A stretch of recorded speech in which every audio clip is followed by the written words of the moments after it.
একদিক হয়ে গেছে, মাছটা এবার নামিয়ে উল্টে দেবো। তো চলো মাছটা আগে নামিয়ে নেই।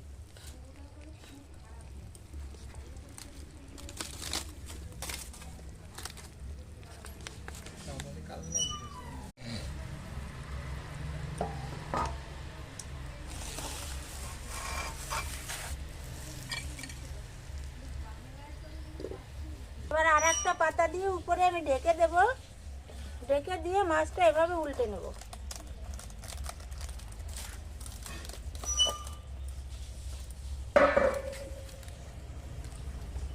এবার আবার আমি বসিয়ে দেব। এবার ওই দিকটাও ভালো করে হয়ে যাবে। দেখি এই দিকটা কেমন হলো।